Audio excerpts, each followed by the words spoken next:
Hello, my name is Salena-Hawkins, and I happen to have the privilege and honor of being the leader, teacher of the AC Bilbrew Writers Workshop. And this evening, we're going to have another reading of works by students in our class. But first, let's start off with this. Now wala. Yow. Efinakte wa. Yow. And yo anina wa. Yow. Wa ye bo, wa ye biena. Yow. Wa fe momo. Yow. Wa se agbabeni wa trashi. Yow. Alonte dinko akafo wa ten. Yow. Na niase, oh you well I don't. Yow. I'd like to have my friends in Ghana, Reverend Edwin Oforiba, so many. Faustina Ohinewa, Madam Owusu, Susan Amagashi, my capoeira group in Osu, Aziji, Hammer, Little Bones, all the rest of them, all of the Pawnee. I could go on and on. I hope you'll forgive my accent with the Ga, but that's what happens if you stay away for a while. We'll see you all in a bit. Meanwhile, we'd like to get on with the reading of works by people in the Bilbrew Writers Workshop, and we'll come back to this. I need to move over. Okay. Take the chair.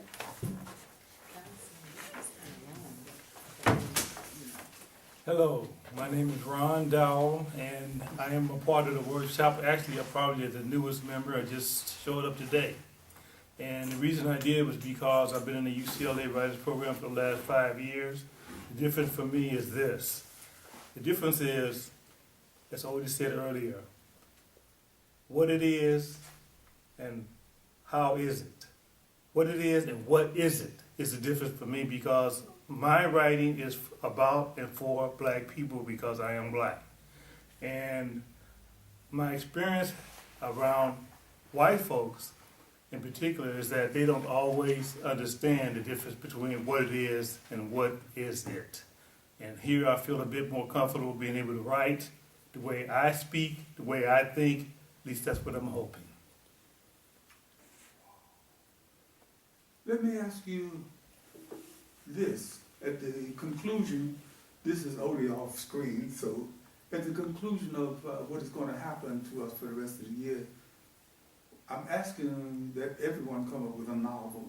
Do you have anything in mind, any particular story idea that will eventually lead up to our novel? Well, actually, my preference is short story fiction. I have several linked short stories that could be a novel, so to speak. Well, the short stories would be good too, because this is what we focus on, short stories and novels. But ultimately, I think everybody should have a novel. And you'd be amazed at what can happen out of a short story. It might come to a novel. Okay, thank you, newest member. Let's go on to the second newest member.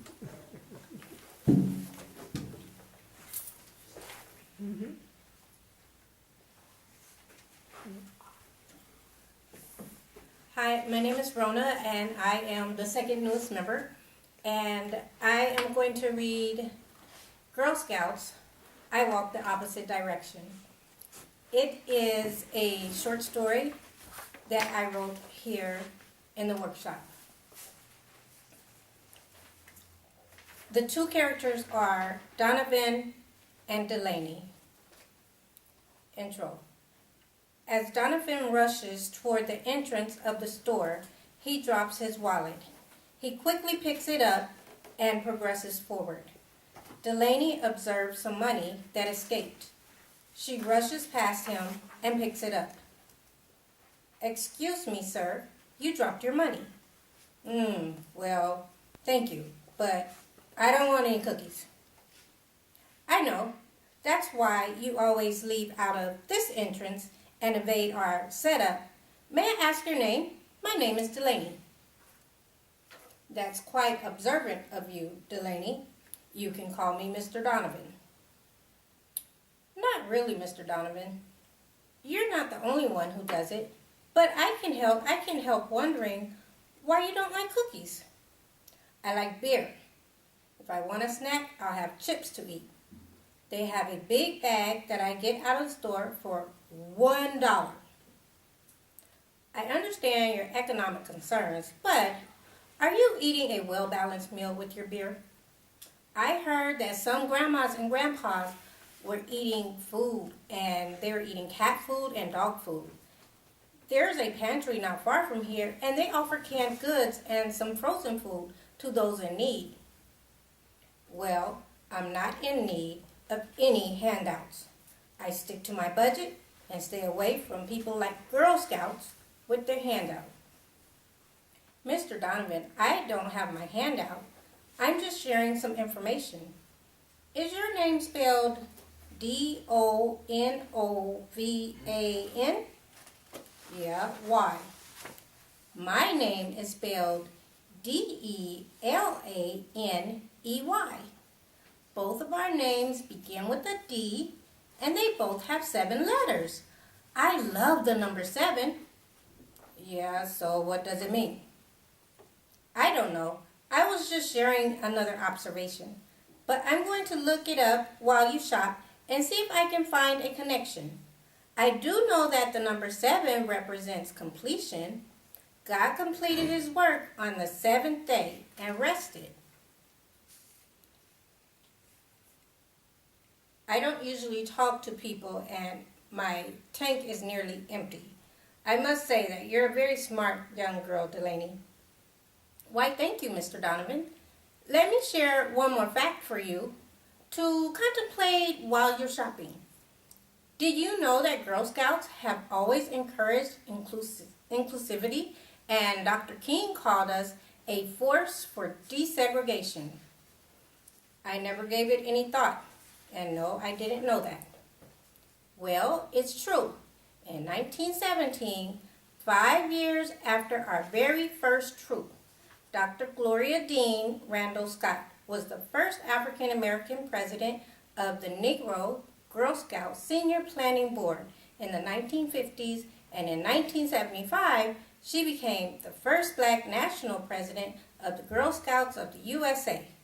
I want to be like her when I grow up. She broke a lot of records, not just in the Girl Scouts, but as an educator also. Good for you, Delaney. You are quite the historian and saleswoman. I appreciate you making me a wee smarter today. When I finish shopping, I'll take a box of those Thin Mints, and I'm sure you'll have that information regarding our names. Thank you, Mr. Donovan. I actually looked it up already. Do you know what your name means? No. It means dark. My name has the same meaning. Some people think of dark as gloomy, dismal, or even evil. But the darkness God called night. The moon and the stars don't shine without the night. When you look toward the end of the dictionary's definitions for dark, you'll find hard to understand, hidden, secret, and so on. Darkness holds the revelation of mysteries and the beauty of cosmic wonders. Make that 2 boxes.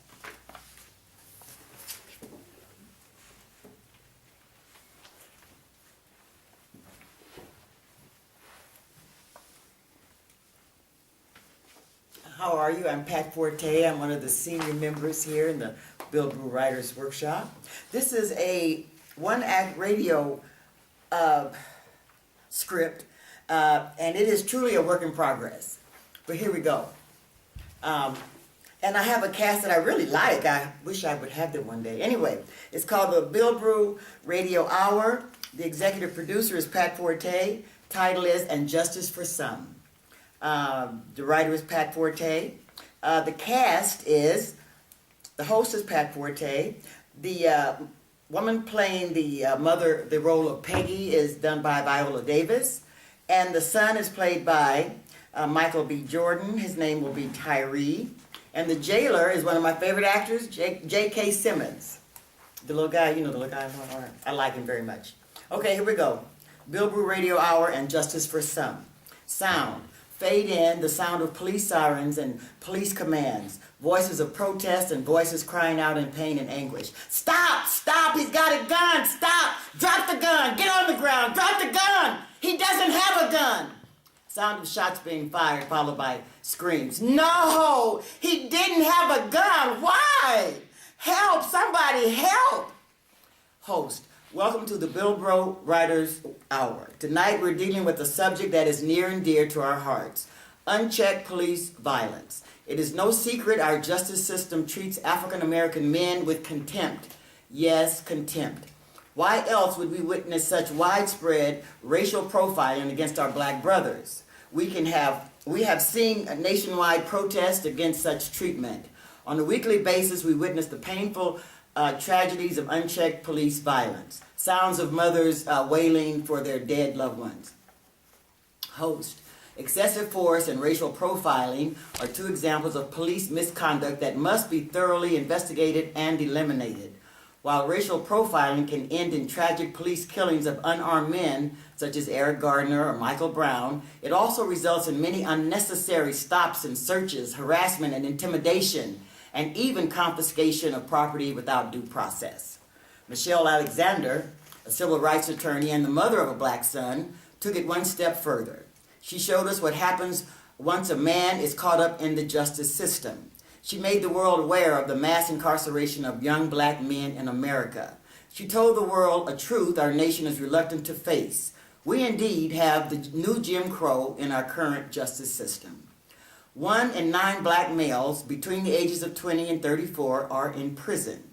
Blacks make up 13% of the population, but 40% are locked behind prison bars. There seems to be a rebirth of a caste-like system in these United States. Millions of black men are locked up and then relegated to a permanent second-class status. They are denied the very rights we supposedly won in the civil rights movement. Too many black men are being warehoused, and this is wreaking havoc on their families. Tonight, we're going inside the family of a young black man in South Central Los Angeles.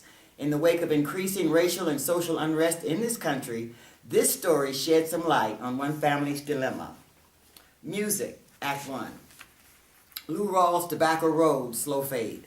Sound, women chatting, toddlers laughing and playing, babies crying. Peggy. I've been standing in this line for almost an hour. It's not moving and my feet are killing me. There's nowhere to sit. The sun is beginning to come out and it's hot. I didn't have sense enough to bring an umbrella like a lot of these Mexican ladies. My, this line is long. There's got to be about 50-something women in front of me, and Lord, when I turned around, there had to be at least 100. Some of these poor women are pregnant with toddlers running all over the place. Wait. All I see are black and brown faces. Where are the white women? Maybe they have their own line. No, there's 2 over there. Looks like they may be here to see their pimp. Lord, let me stay out of other folks' business and figure out what I'm going to do about Tyree. Thank God the line is finally moving. They're finally letting us in. Oh my, now I've got to get strip searched? Oh, they want me to go through that contraption. Sound effect, loud buzzing sound. Why is that woman waving that wand all over me? Take my belt off. You want to check my bra? Okay, all right. Go back to that, through that contraption? Okay. No buzzer, good. What are they looking for in my purse? Oh, good, they're giving it back. Jailer, matter-of-factly, complete the paperwork on the table to your right, drop it in the basket here, and take a seat. If your last name is between A and F, go to window 1 when called. If your last name is between G and L, go to window 2 when called. If your last name is between M and Q, go to window 3 when called. If your last name is between R and Z, go to window 4 when called. Thank heaven for these seats. Lord, my toes are falling asleep. My ankles are swelling up. Okay, now, let me fill out this paper and drop it in the basket like the man said, and wait.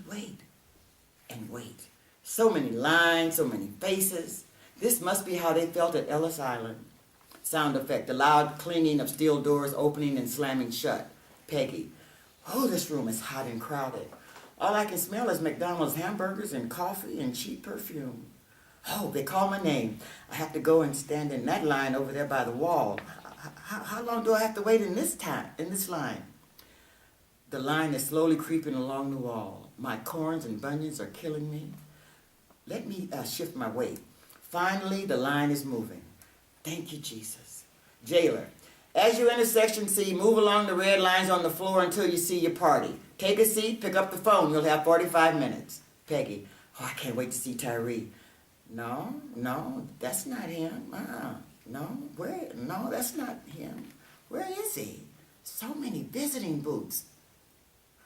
Wait, is that my son?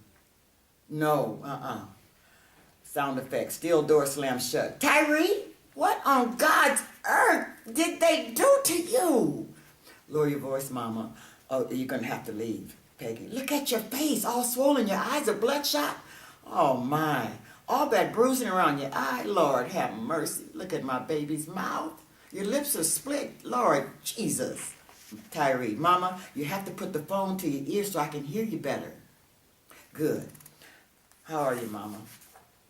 No, son. How are you? What happened to your face? Let's not talk about my face right now, Mama. They're charging me with things I didn't even do. Peggy, who you think you talking to, Tyree? This is your mother. I know you. Now tell me what really happened. You know I've been down this road before with you and your friends. Don't sugarcoat it. Tell me the truth. Tyree, no, Mama. We didn't do nothing this time. Nico and I were coming home from work. We weren't even drinking or nothing. We both were dead tired. The police just pulled us over for no reason. Y'all all say that. No, Mama, it's true. They made us get out the car and started searching us. They separated us and didn't even tell us what the stop was for. They searched Nico's car and then talked to each other for a while. They didn't have no reason to stop us. Peggy, wait a minute, Tyree. You know how I've been telling you boys to pull your pants up, turn your hats around, and keep your music low. Don't make yourself a target. You know how the police is. Tyree, Mama, the music was not loud. Anyway, our windows were up. It had to be close to 11 o'clock at night. It was cold. And how they gonna know what we were wearing? I guess if I had been wearing a hoodie, I'd really be a target. They were straight out wrong. Peggy, well, you know how I don't like the way you boys dress. You're asking for trouble. Tyree, so I guess I have to be a fashion misfit for the police to leave me alone. Peggy, all of this could have been avoided if you stopped making yourself a target. Hold it down, lady, I'm going to end your visit. Let me calm down. Lord, my pressure's going through the roof. My feet are hurting so bad. I don't know why you got me down here dealing with all of this. Tyree, Mama, listen to me. I'm tired of living like this. We can't wear our hats a certain way. We can't wear our hoodies. We can't wear chains. We can't wear certain colors. You always say go under the radar. I guess a black man has got to live his whole life under the radar. Peggy, now you're talking like you got some sense. Now tell me about your face. I got to know what happened. Tyree, when they started frisking me, I said stop, and I pulled back. They said I resisted. The cop took out his club and worked on my face and head. My head is killing me. Some of my teeth are loose. Have you lost your mind? Tyree, I have the right to say no, Mama. I have that right. Peggy, you have the right to bleed to death in the backseat of some patrol car or some holding tank. You have the right to have your brains scattered up and down the street. You have the right to die like that boy in Sacramento. I don't want you to be another Stephon Clark. No! Hold your voice down or the visit will end. This is the last warning, lady. You have to lower your voice, Mama. Anyway, the cop beat me and then handcuffed me for resisting arrest. They're charging me with resisting arrest and possession of marijuana to sell. I heard they're going to trump up some more stuff. The inmates call it overcharging. Did you say possession of marijuana for sale? Oh, Lord, please tell me you two weren't smoking none of that weed. Tyree, this time we weren't smoking. I was leaning back on the seat with my eyes closed. I was dead tired. I could hardly keep my eyes open when I got in the car. Nico and I both worked overtime. Peggy, how they going to charge you with possession? Tyree, they say they found a bag of weed between my seat and Nico's. I swear, I don't know nothing about it. It's not my car. For all I know, they could have planted the bag. They're mad at me because I know my rights. They had no right to pull us over. They said Nico didn't stop long enough at a stop sign, called it a California stop. We were in the deserted part of town, and he did stop at the sign. I say they stopped Nico for driving while black. They took my cell phone and went through it without a warrant. They went through Nico's phone too. That's not right, Mama. Peggy, listen to me good, son. The police can do whatever they damn well please. You know that. You see what's happening on TV. The police can do whatever they want and get away with it. I've been telling you this all your life. When are you gonna listen? They're wrong, Mama. They can't keep doing this to us. They're gonna try to keep me locked up. Now I'm gonna lose my job. Peggy lets out a moan. Don't cry, Mama. I'm sorry to put you through all this. When do you go to court? In 2 days. If I'm going to beat this case, Mama, I need a good lawyer. That's just all it is to it. How we going to do that? You know how tight things have been since your daddy died. I'm grateful you got that job. I wish I could do something. I understand they're going to lock me up for some time. I need a good attorney to beat this case. If not, my life is going to be hell. I just don't know what to do, baby. You can get a second on the house, Mama. I'll help you pay it back. You know I won't renege. I don't want to be locked up for something I didn't do. I'm innocent this time. Hold it down, Jameson. You want another write-up? How did he know your name? There's so many men in this jail. He's friends with the cops that arrested me. I see them talking and laughing together. He and a couple of other jailers are making life rough for some of us. Mama, I guess I'll have to go with a public pretender. A public pretender? Well, we call them public pretenders because they pretend to work for us. They don't care nothing about us. The attorneys and judges all know one another. Their kids go to the same schools. They play golf together. The deck is stacked. Well, when do you see your public pretender? Probably a few minutes before I see the judge. Mama, with all the charges coming my way, I was thinking what, son? Well, I was thinking maybe about taking a plea. A plea? You said you were innocent. I am, Mama, but the system doesn't work that way. You're guilty until you can prove you're innocent. Only a good attorney can do that. I'm going to confess to the lesser charges so I can serve less time. We don't have the money to fight it. Please don't cry, Mama. I don't know what else to do. I'm trying to figure this thing out. Stop it, please, Mama, please. I cannot stand to see you cry. I'm going to call you tonight. Accept the call. I'm sorry, Mama. Wait up for my call, Peggy. Can I bring you some clothes for court? They say it looks better if you have on street clothes when you go before the judge. Won't do no good. That jailer that keeps coming over here, he'll see to it that my package gets misplaced. They hate me. I guess word got around about what I'm going to say in court. He calls me a troublemaker. He passed by my cell last night and whispered, "Black lives don't matter," and laughed. Oh, they're getting ready to turn the phones off, Mama. Accept my call, Mama. I love you, and I'm sorry this happened. The phone clicks off. Peggy and Tyree put the phones back in their cradle. Visitors, follow the yellow lines on the floor to the exit door. Peggy, I love you, Tyree. Almost to herself. Let me follow all these lines and rules so I can get out of here. Oh, my, Tyree looked horrible. His mouth is swollen, his eyes are bloodshot. I tried not to cry, Lord. What am I going to do? Let me follow these women out.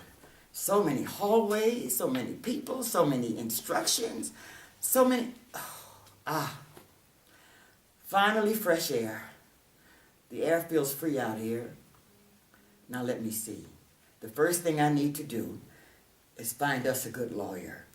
I can refinance the house. Bob wouldn't mind, God rest his soul. Yes, I'm going to refinance the house because, damn it, he's worth it.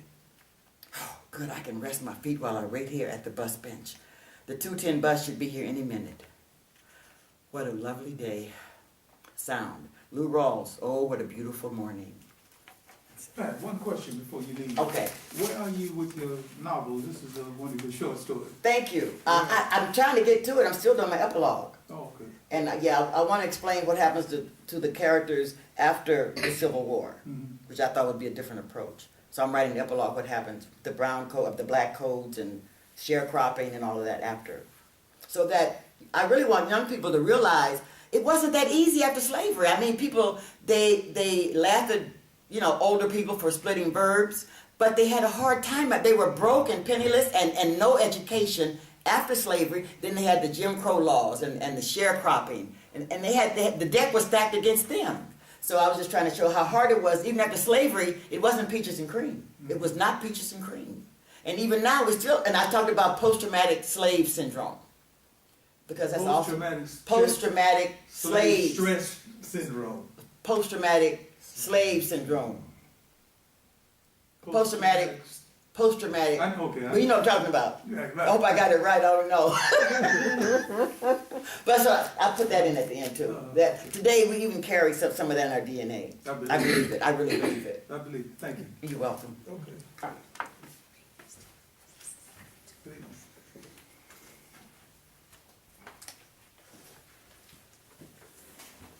My name is Karen Johnson. I've been in the group for a few months now. And today what I'm going to read is a couple of short stories. We're given an exercise on a 7-word short story. And from those we were to take them and make them into a short story. So one of my 7-word short stories was called The Ballerina. She danced in spite of. And then the other one was called Undiagnosed Life. I overdosed on pain today.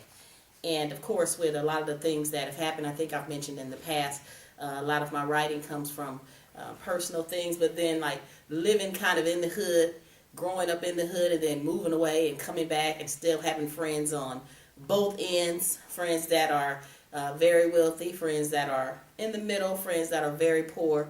Doesn't matter. If you're my friend, you're my friend. So I think my writing is balanced, and I was also touched by the latest unfortunate shooting of what happened in Sacramento. So this is right on time. So the first one is called The Ballerina. She danced in spite of. I was tired of man hopping and pole dancing, but it was all I knew. I learned at an early age that if I switched a little bit and swayed my hips and licked my lips, and if I put on my tightest jeans, they would come, and they came, and I went.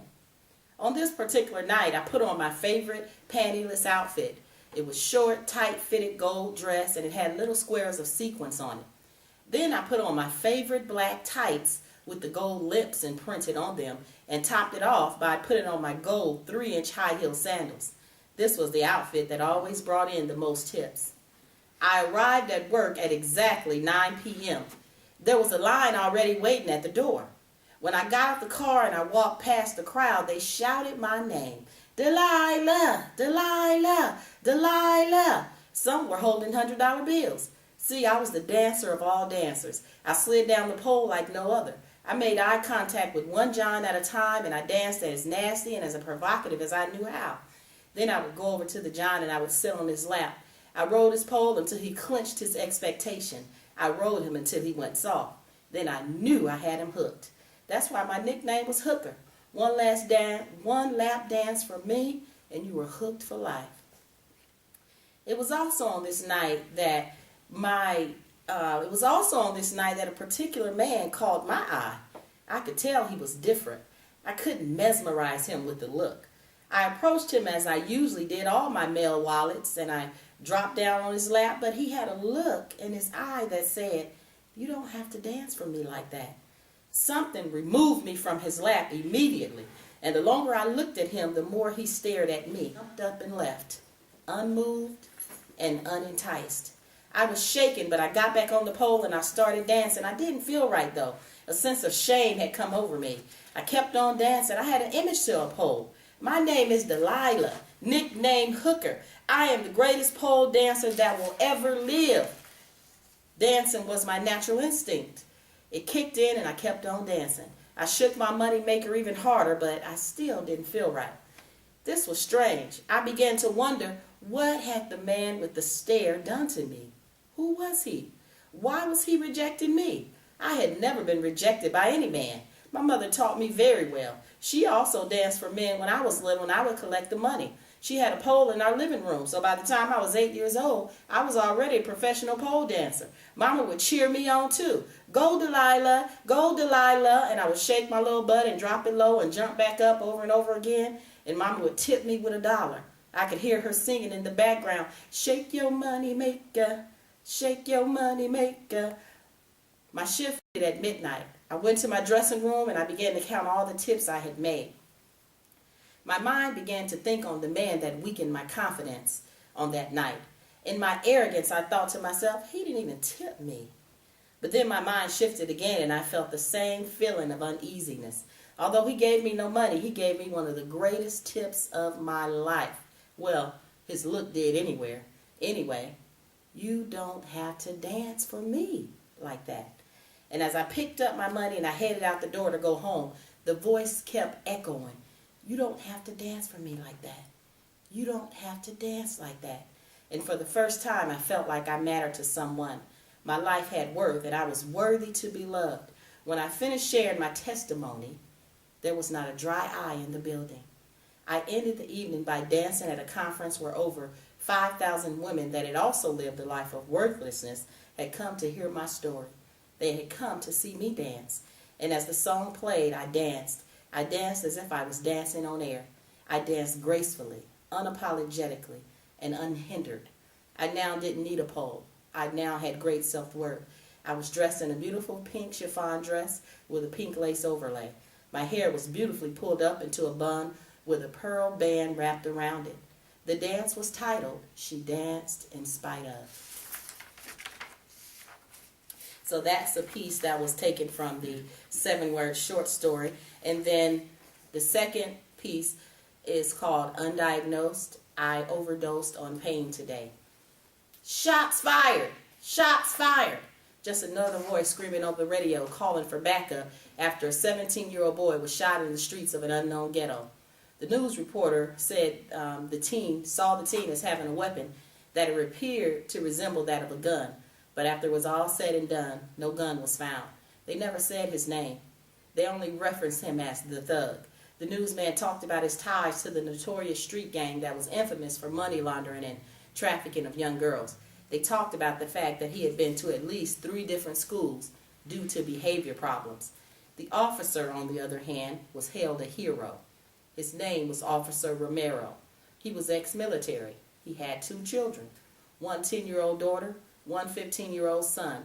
The news showed pictures of him in his army attire and other pictures of him and his wife and children. The chief of police herself spoke of Officer Romero's excellency as if he were of royal priesthood. No remorse was shown by the officer for his actions. Didn't he realize that he had just taken the life of my son and not that of a wild deer? The truth of the matter was that there were hundreds of others Officer Romeros across the nation. I guess it's open season on black boys. Have you ever lost a child? Have you ever held a dying child in your hands while he pleads to live, but he dies anyway? Have you ever prayed and pleaded to God, Lord, please let my child live, but he dies anyway? Sometimes life can feel like a bitter and angry woman. Sometimes life looks like a rundown shack, teetering over an edge. Sometimes life screams like a car whose brakes have gone out, but the owner keeps driving anyway. Sometimes life tastes like a combination of snake soup and pickled pig feet. Life festers and it boils. It overflows with social pusses that contaminate entire communities. And I keep waiting for the Center for Disease Control to issue a warning and put a stop to this deadly virus that causes cops to overdose on power and mothers to overdose on pain. But no public service announcement has been made. No addresses have gone out. No antidotes have been issued. In fact, the epidemic has been overlooked and downplayed by even the media, regardless of the fact that they've been killing our men for decades. The hearse arrived at 11 a.m. Derek's body was now lying in a coffin instead of his bed. How do you dress for the funeral of your child? My perfume of pain was like a solvent that had begun to dissolve my sanity. Derek had some issues, but none that should have led to his death sentence. He liked playing basketball. He often babysat his young sister. He loved to dance. Had his life not been taken by an insensitive cop who devalued his life simply because of the color of his skin and artificial fears, he would have gone to his senior prom in 2 weeks. So I buried him in his tuxedo. I accessorized my pain with tears that would not stop flowing. Have you ever overdosed on the pain of life? It doesn't feel good. It embalms, it stagnates, and it delegates fear to sorrow and anxiety. When we arrived at the church, my legs didn't want to move. The day had finally come. The day where I would funeralize my beautiful charcoal-colored cedar tree. Derek stood 6 feet tall and weighed 207 pounds. Maybe it was the size that the officer feared. There were no news reporters there to update the world about the cop that had killed my son in South Central Los Angeles. My heart beat faster than I could breathe when I had to leave the church. When I arrived home, I could hear Derek's feet running through the house as a baby. I could hear his voice singing as a rap star. I could hear him beating his chest, jokingly telling me and his sister, "I'm the man, I'm the man." An officer by the name of Romero shot and killed my son today, and I am overdosing on pain. Harold, before you leave, let me ask you one thing about the novel that you have called Betsy's Blues. Where are you with that? Betsy's Blues, again, is a novel of a young girl who grew up as a girl, and she ended up growing into womanhood and just going through the trials of life, living in the projects. And again, it started as a short story. Then it went on to be about 56 pages. I think I may be at about 75 pages now. So I'm in the chapter now where Betsy is trying to get her life together after the only man she has known for over 20 years decides he's going to up and leave and get another woman and go with her family. So she's trying to put it all together. So it's coming together slowly. I think, one thing I learned in the class from Mr. Odie, you have to like take on the character. So I think that's what Betsy is doing. She's kind of writing her own book in a way. So some days I can get 20 to 25 pages out. Some days I can only get like 3 or 4 pages out because it's it's like everything is kind of being planned out. So You've had a 20-page day? yes. Okay. Yes, I have a 20-page day. Okay, thank you so much. Yes. Let's go Okay. on with the next person. Thank you. All right. Let's see here, getting all set up here. Okay, my name is Zola Salena-Hawkins, and I'm a member of the AC Bilbrew Writing Workshop, effective really January 2018, since I retired in December of 2017, and now am a wife and writer and trying to be, studying to be a personal trainer. I'm hoping that at the end of the day, as they say, that the writing workshop will help me write my critiques for the people that I will be training. And I'm studying through the through the ACE training program. And hopefully, maybe in July, I will pass the test. In the meantime, this is the one-act radio play. It was written by Zola Salena-Hawkins. It's produced by Zola Salena-Hawkins and directed by Odie Hawkins, oddly enough. The voice over of the unborn baby girl is Kimberly Johnson. The voice of Odie Hawkins is Matthew, Staff Sergeant. And the voice of Zola Salena-Hawkins is Amanda, also a Staff Sergeant. Okay?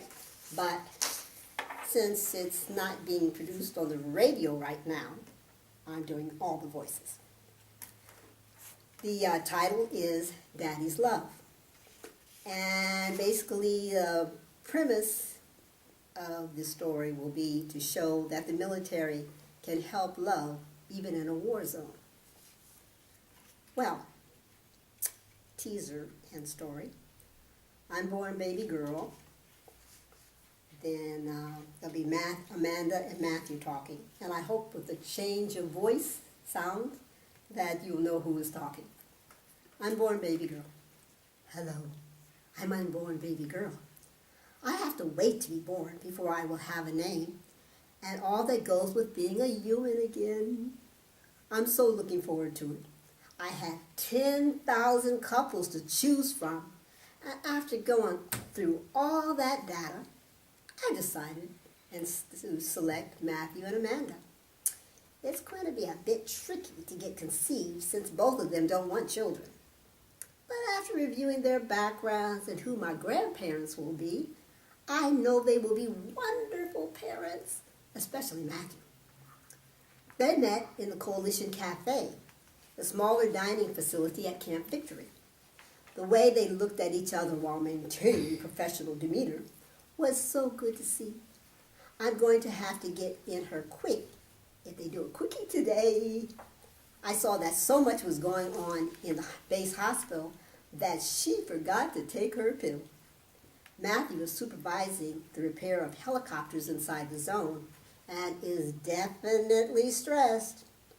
Be very quiet, and I'll let you hear and see them too. Matthew, what happened today? You actually look really stressed. Oh, Amanda, I'd rather not bring that dripping drama into our trailer. Our mere 120 square feet is not enough space to bring anything else in here, especially stress. Let me just say it was a day from hell. So much needed to be done, and the parts haven't come yet. Hey, baby, I'll be right back. Matthew steps out of the trailer to take a deep breath, counts silently to 10, and then returns inside with Amanda. Amanda says, Matthew, 1 minute. You're here and then stepping out. Let me get you something to eat. You can sit down and watch some TV. You'll have a chance to take a good nap before we go to that USO tour. At least you can take some time to de-stress here. Yeah, I certainly do need to de-stress. I really need some sure way to release this stress. I will join you if you want to go work out at the gym instead of taking a nap. You know Stephen Colbert will be at part of the show tonight. Well, we know Colbert will be fun to see at the USO event, but how about a workout in bed? That will really help me unwind. Matthew, really? We'll only have time for a quickie. We got rank, so it would not look good if we're late. Amanda, baby, you have all I need to distress. Give me our quickie now, and I promise to make long, tender love with you tonight. You promise? You bet, sweet thing. Now let's distress. Amanda turns on the radio to cover any sounds of lovemaking as she slips into Matthew's waiting arms. Their loving is quick but satisfying to them both. The Ricky music was both relaxing and stimulating. Hey, Amanda, you must have air inside your tummy. It seemed to move like a belly dancer when I came just now. Yeah, I did feel odd for a second. Well, all I know is making love with you is great, even with the quickie. We seem made for each other in so many ways. You know, even I feel great now. No more stress for me, too. Matthew, you are marvelous. It will take me a minute to get ready for the show. I feel great, too. Ready or not, here I come, Mom and Dad. I wonder what you'll name me. I'll have to get back into baby mode. Boy, are they going to be surprised. End of Act 1. All I can say is that I'm about to follow what you just wrote with something similar, but not quite the same. Looking forward to it. Okay. Oh, and we're researching this. You know, we're supposed to write about what we know. I had to check with Russell and Tanya, find out military life as well as all the stuff I got on the internet. Russell was a medic in Afghanistan and Iraq. Right. And also, in the middle of the night, when I was trying to figure out how to begin, the unborn baby girl started talking to me, and I got up and wrote notes on the side of the bed. Okay. Let me continue this. Okay. Thank you. Wow. The piece is called Twin Energy. And I think I should explain a couple of words. In the Yoruba language, Ibeji means twins. That's all we need to. Once and only once upon a time, there was a couple named Lady Muffin and Mr. Man. They got together when she was 50 and he was 60, a couple of late bloomers, romantically speaking. She had been married before and had a son, a warrior who had done his duty in Iraq and Afghanistan as a medic. Mr. Man had also been married 3 times with a number of long-standing liaisons prior to the marriage to Lady Muffin. None of these previous emotional connections mattered to them after they connected. Lady Muffin dismissed whoever had come before her by simply dismissing them as BLM before Lady Muffin. Ditto for Mr. Man. And thusly it was. They were quite happy and would have lived happily ever after, as the cliche says, but they frequently found themselves talking about children, about the children they might have had if they had met when they were younger, childbearing younger. Let's face it, lady, we got a couple realities to deal with. Your biological clock has run down and I've had this prostate operation. Maybe I could pray to the great mystery about this. Go ahead on, lady. You're pretty good at praying. It certainly wouldn't hurt to give it a try. Lady Muffin was so good at praying that a number of people had asked her to pray for them, or to pray for people that they felt her prayers would help. That's a fact. So on this occasion, Lady Muffin started praying a little harder than usual.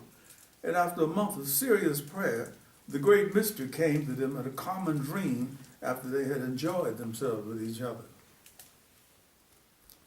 So, what can I do for you, Lady Muffin?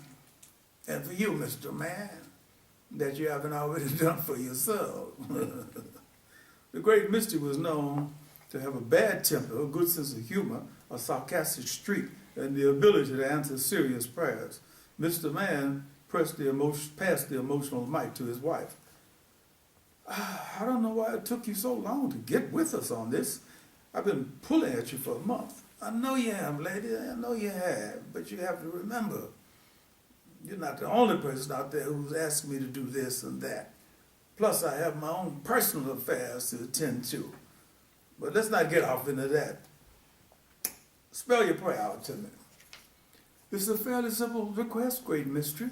Mr. Man and I want to have a couple of kids together, children that come from us and us alone. The common dream screen faded to deep blue for a few beats before the great mystery reappeared. Whoa! Just a minute now. Y'all ain't no spraying chickens raising children. It's hard work, especially these days. And we don't have that it takes a village to raise a child in place anymore. You have to be aware that you and you alone will be responsible for these children you're talking about. Are y'all really ready for what that's about? Great mystery, listen to me closely, because I'm not going to repeat myself. Lady Muffin could be quite specific when she felt that it was necessary.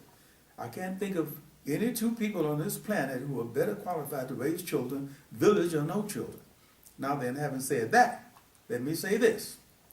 If you're ready, willing, and able to make it possible for us to have 2 children, I guarantee you we'll be able to take care of them. Are you hearing me loud and clear, Mr. Great Mystery?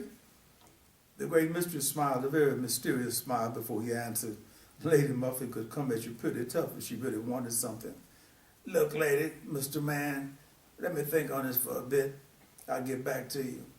Their common dream screen faded to a midnight blue, and the great mystery dissolved into it. Lady Muffin and Mr. Man woke up, sat up on their double futon bed, and stared into each other's eyes. Lady? Man? Did you? So we just have to wait. You know how the great mystery works. Things take time. They snuggled against each other, into each other's arms, and went back to sleep. A week later, the great mystery paid them another common dream visit. Hey, Lady Muffin, Mr. Man, wake up. We're awake. But I've given your request a lot of thought. But I've decided. They waited impatiently for the great mystery's decision as he made a dramatic pause. I've decided I'll answer your prayers. I just asked you to make a ball once a year. What will it be? Great mystery. I want both of y'all to go to the Pacific or the Atlantic Ocean. Either one of them that you're close to when the new year changes. Light a white candle and a blue candle and throw a few white flowers into the ocean. Is that cool? Oh, no problem, great mister, no problem. And we thank you with all our heart. No big fan. Y'all take care. He whispered and went away. Lady Muffin and Mr. Man snuggled back into each other's arms, giggly like teenagers making plans for the babies to come whenever they can. Weeks went by and nothing happened. Lady Muffin prayed and prayed. Mr. Man joined her, adding a few more Millicent touch to the prayer session. Yo, what's the deal, great mystery? You told us we had a done deal here. A couple of nights later, the great mystery faded into their dream time. Now what? I hope you guys understand that I'm very busy. Got lots of stuff to do. Well, we don't want to bend you out of shape or anything, great mystery, but remember the kids you promised us? The great mystery frowned, pulled a large notebook out of his backpack, put his reading glasses on, and started thumbing through a list of things to do. You say you haven't received them yet? No. Oh, I see what the problem is. I gave that assignment to little mystery number 2. Looks like somebody's in for demotion here. Sorry about this, just be cool. I'll have this squared away in no time at all. Thanks a lot, great mystery, thanks a lot. They snuggled back down into each other's arms and slept peacefully. Their prayers were going to be answered. So thusly, dry long so, it came to pass. 9 nights later, Lady Muffin woke up to find 2 beautiful babies, one on each side of her, one in each armpit. She was greatly puzzled by the babies in each armpit. I didn't even know I was pregnant. Mr. Man, wake up, she whispered to her husband. Wake up, we have Ubeji, twins, a boy and a girl. They were overwhelmed with joy. They named the right side baby, a boy, Taiwo, because she had looked at him first, and she named the girl Kahindi because she looked at her next. Taiwo, the firstborn, Kahindi, the secondborn. That's the way the traditional Yoruba people do it. That's just one thing I'm really puzzled about. What's that, lady? I didn't even know I was pregnant, let alone with twins. That's the great mystery about it next time you get a chance. They were very busy the next few days, changing diapers, singing gentle songs to quiet the babies down in the middle of the night. But as usual, unexpectedly, the great mystery passed eased into their dreams. So how are things going, guys? Things are going beautifully with great mystery. There's just one big question I have. That's it. I'm running a little bit behind schedule already. How could we wind up with twins, Ibeji, when I didn't have any signs of being pregnant? You didn't ask for pregnancy, you asked for a couple babies. Correct?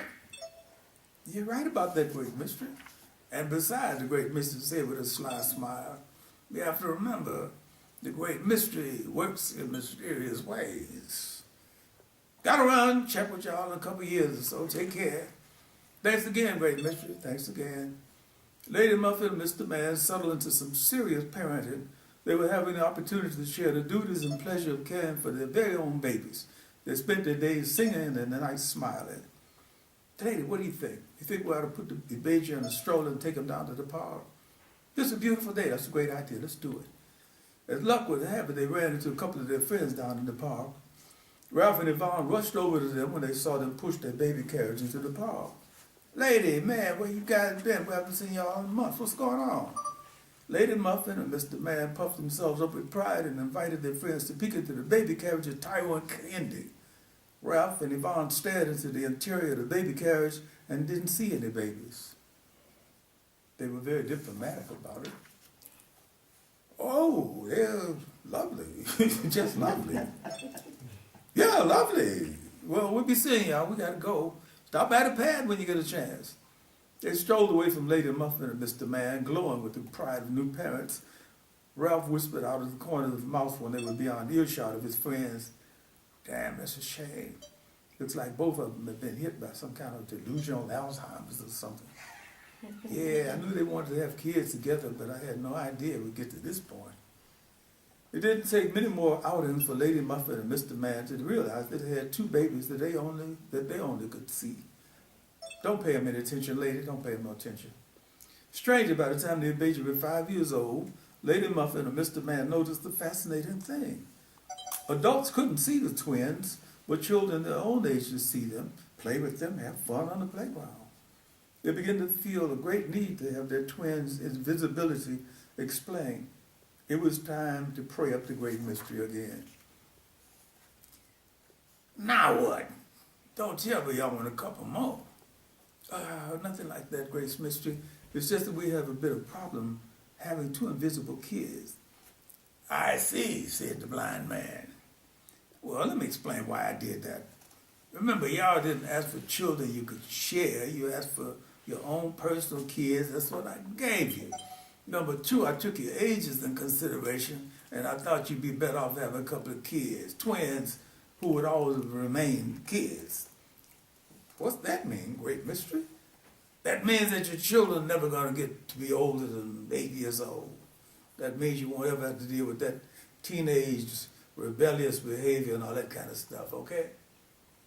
Thank you, great mystery. You're very, very wise. That's why I am who I am. Anything else before I split? Well, we were just thinking, we discussed it would be great if our twins had relatives. Not a problem. From this time onward, all the children on the planet who are the same age as your twins will be considered their cousins. And thus it came to be that Lady Muffin and Mr. Man became the proud parents of invisible twins, Taiwo and Kahindi. Beautiful babies who would remain sweet and adorable for the rest of their lives, delights for those who could see them. And once again, once upon a time, we are aware that the great mystery works in mysterious ways to behold. Ashe.